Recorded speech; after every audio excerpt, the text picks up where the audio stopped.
Hi folks, I'm Ian Baker, and today we're going to go over the 2020 Heartland Pioneer BH270.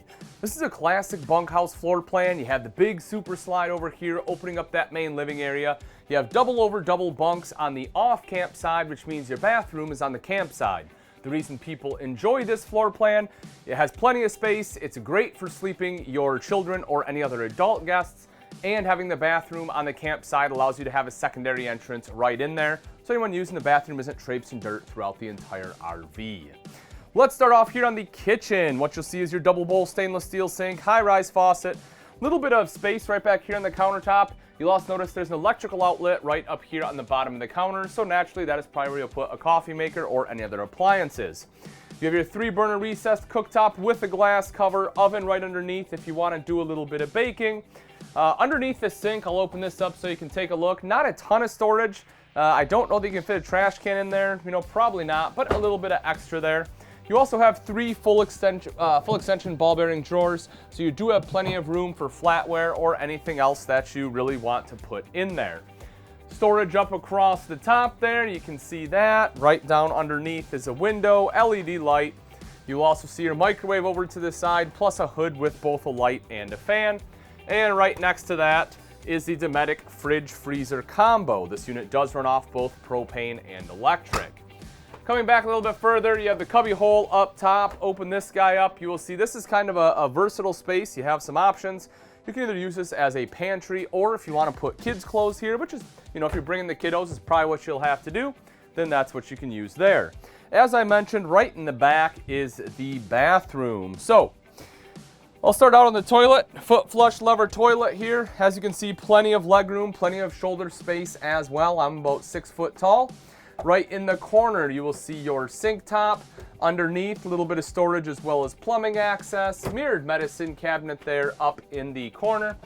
Of course, I mentioned the doors so that people can come right in, do their business. There's not a window on here either, so you have full privacy.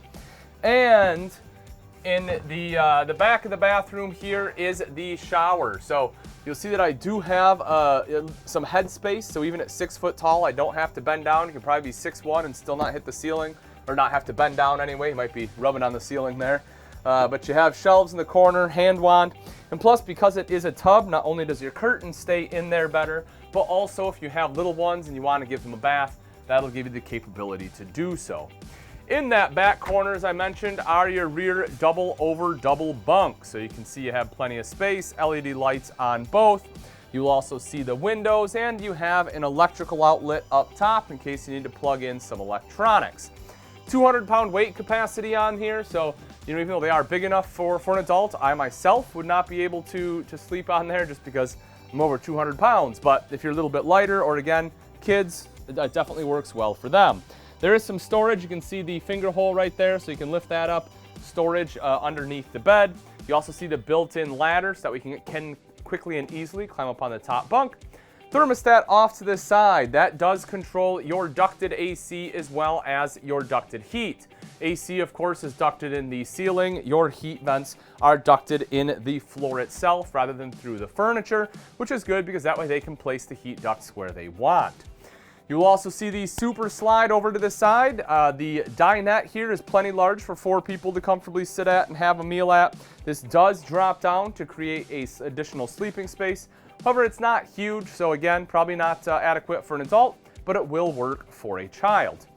And then you have your jackknife sofa right next to that. The good thing about a jackknife is you have a ton of storage underneath. And once again, similar to the dinette, this does drop down into a bed, but probably not large enough for most adults. Just to kind of give you an idea, I will lay on here just to kind of show you the space. So it's 6 foot tall. As you can see, it wouldn't quite work out. If you wanted to curl up, you could definitely do that if you laid it out, but just know that you won't be able to stretch completely out. You have the entertainment center kind of creating a half wall here, which gives you some privacy up front in the bedroom. Your entertainment center is located there, so that is where you would mount the TV if you want it. Multimedia center underneath. This unit is Bluetooth capable. You'll also have a mirror if you want to make sure you're looking okay before you head out of the RV for the day. And you will see you have some coat hooks as well as a little bench seat. So that way, if you want to sit down to put your shoes on, makes it a lot easier to do that. In the master bedroom, right in the center is the queen bed. There is storage underneath here as well. Pretty easy to access, just lift it up. And you can see that again, that is a big storage area. On both sides, you have nightstands. Electrical outlets are there too, so you can plug in cell phone, CPAP machine, whatever else you need to plug in at night. Right up above that are your mirrored wardrobes, hanging rods, an additional shelf going across the top. That does have the door, so you can put some more personal items in there, more private items like your underwear, socks, things like that. And if you want a TV here in the bedroom, you will see you have connections for it there. And next to that is the slider door again, so that way you can close that off, giving you privacy at night. Now that we've seen the inside, let's take a quick look at some of the outside features on the 2020 Pioneer BH270. Up front, this unit does come with a power tongue jack. This makes it a lot easier to connect and disconnect from your tow vehicle, because all you have to do is flip the switch here to raise and lower the tongue. You also see a light there for added visibility at night, and there is a manual override. That way you don't get stuck out at your campsite in the rare event the motor fails. Behind that are two 20-pound propane tanks with a cover, rails right here for your battery, and coming up the front is diamond plating, protecting that front end from rocks and debris that may get thrown up by your tow vehicle. Coming around to the side, we will open up the front storage. If you take a look in there, you will see that it is a full pass-through, so plenty of storage space. It's also completely finished off, which is nice. You don't have any rafters or anything going across there, so you don't have to worry, when you're putting stuff in, catching it on that. Just makes it easier to put items in as well as retrieve them when you need them. You will see the power awning, touch a button to roll that out, same thing to go back in, plus an LED light strip on there, very simple and easy to use. And with that LED light strip, it doesn't matter if the awning is fully retracted like it is currently, partially extended, fully extended, doesn't matter, you can always use it. Speaking of power, not only do you have the power tongue jack and power awning, this unit also has power stabilizer jacks. Bear in mind, folks, that is not auto level. You still want to use blocks to level out your camper, but once it is level, you can drop your stabilizer jacks. That way the RV isn't rocking as you're moving around inside. It comes with the MORryde step above step system. Wonderful step system, very sturdy. I'm over 200 pounds. You can see I can run up and down here. The steps don't really flex. Also, there's a grab handle, so that way I don't fall off the steps like I almost just did, because not very coordinated today apparently. You'll also see the aluminum treads on there, so that way the steps won't rust out on you, plus some grip tape. That gives you a little extra traction. It's especially valuable if it is in the morning dew or it just rained, something like that, to help prevent you from slipping. If you want TV outside, these will be your hookups, cable outlet, electrical outlet. Right next door here, make sure you're not spraying that in the electrical outlet, but this is your freshwater fill. So if you're going somewhere you don't have city water, you want to make sure to fill the freshwater tank, and that will be the place to do it. If we jump up top, you will see two outside speakers. Those are controlled by that multimedia center inside, but as I previously mentioned, that unit is Bluetooth capable, so you can connect to it with your smart device right out here. Dropping down underneath, we'll see a couple things. One is propane quick connect. So if you want to hook up a grill, you can plug it in right there. It feeds off your two 20-pound bottles up front instead of having to bring small little green ones. And you'll see a little bit of insulation here. That's because you have a fully enclosed and insulated underbelly, helping to keep out road grime, hopefully some of the critters in the off season, and keep things a little bit warmer. This is a secondary entrance directly into the bathroom. This one has a large grab handle, but it's not the foldable kind. And then instead of the MORryde steps, the step above, it just has your standard fold-out steps again, because this is your secondary entrance. And it saves you a little bit of money by not having the other steps, because chances are you won't be using that one nearly as often. Coming around to the back, square tubular bumper with end caps gives you a convenient spot in which you can store your sewer hose.